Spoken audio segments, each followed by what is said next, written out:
Hello दोस्तों, आप सबको मेरा राधे श्याम सीताराम। आज मैं आप सबको भक्तमाल सुमेरु गोस्वामी श्री तुलसीदास जी की कथा सुनाती हूँ। तो चलिए कथा शुरू करते हैं। श्री भक्तमाल जी ने भक्तों की माला अर्थात भक्तमाल की रचना की।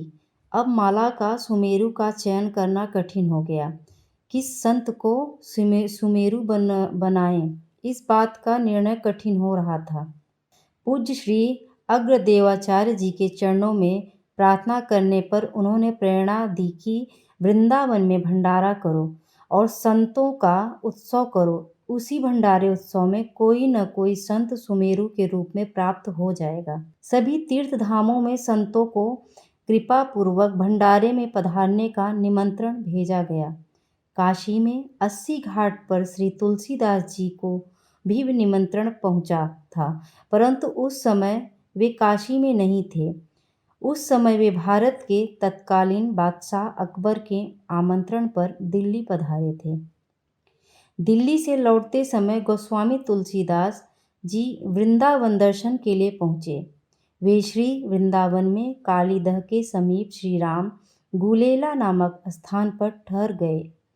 श्री नाभा जी का भंडारे में पधारना अति आवश्यक जानकर गोपेश्वर महादेव ने प्रत्यक्ष दर्शन देकर गोस्वामी जी से भंडारे में जाकर संतों के दर्शन करने का अनुरोध किया। गोस्वामी जी भगवान शंकर की आज्ञा पाकर भंडारे में पधारे। गोस्वामी जी जब वहां पहुंचे उस समय संतों की पंगत बैठ चुकी थी। स्थान पूरा भरा हुआ था। स्थान पर बैठने की कोई जगह बची नहीं थी। तुलसीदास उस स्थान पर बैठ गए जहां पूज्य पाद संतों के पाद त्राण जूतियां रखी हुई थीं। परोसने वालों ने उन्हें पत्तल दी और उसमें सब्जियां व पूरियां परोस दी। कुछ देर बाद सेवक खीर लेकर आया।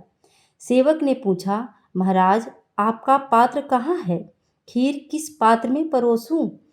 जाएं। तुलसीदास जी ने एक संत की जूती हाथों में लेकर कहा, इसमें परोस दो खीर। यह सुनते ही खीर परोसने वाला क्रोधित हो उठा। बोला, अरे राम राम, कैसा साधु है जो कमंडल नहीं लाया खीर पाने के लिए? अपना पात्र लाओ। पागल हो गए हो जो इस जूती में खीर लोगे? शोर सुनाई देने पर नाभादास जी वह पर दौड़कर आए। उन्होंने सोचा कि किसी संत का भूल कर भी अपमान न हो जाए। नाभादास जी यह बात नहीं जानते थे कि तुलसीदास जी वृंदावन पधारे हुए हैं। उस समय संत समाज में गोस्वामी जी का नाम बहुत प्रसिद्ध था।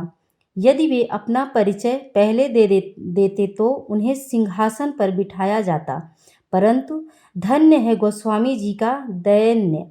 नाभादास जी ने पूछा, संत भगवान, आप संत की जूती में खीर क्यों पाना चाहते हैं?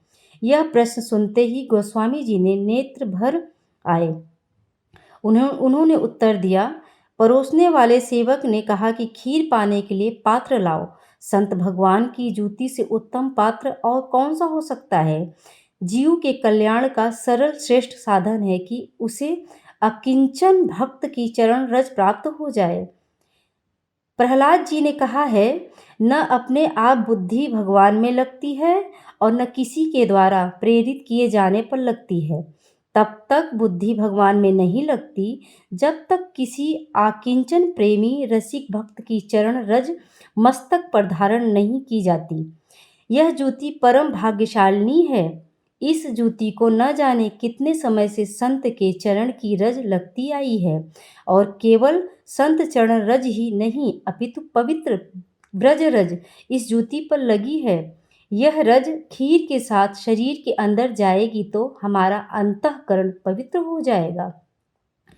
संत की चरण रज में ऐसी श्रद्धा देखकर नाभाजी ने नेत्र भर आए। उन्होंने नेत्र बंद करके देखा तो जान गए कि यह तो भक्त चरित्र प्रकट करते समय भक्तमाल लेखन के समय हमारे ध्यान में पधारे हुए महापुरुष हैं। नाभाजी ने प्रणाम करके कहा, आप तो गोस्वामी श्री तुलसीदास जी हैं, हम पहचान नहीं पाए। गोस्वामी जी ने कहा, हाँ, संत समाज में दास को इसी नाम से जाना जाता है, परोसने वाले सेवक ने तुलसीदास जी के चरणों में गिरकर क्षमा याचना की। सभी संतों ने गोस्वामी जी की अद्भुत दीनता को प्रणाम किया।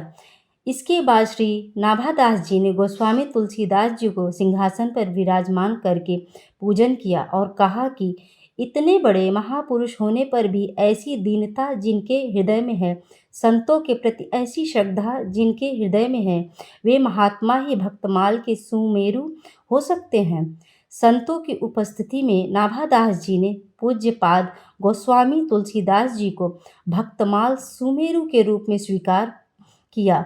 जो भक्तमाल की प्राचीन पांडुलिपियाँ जो हैं, उनमें श्री तुलसीदास जी की कवित्त के ऊपर लिखा है, भक्तमाल सुमेरु श्री गोस्वामी तुलसीदास जी महाराज।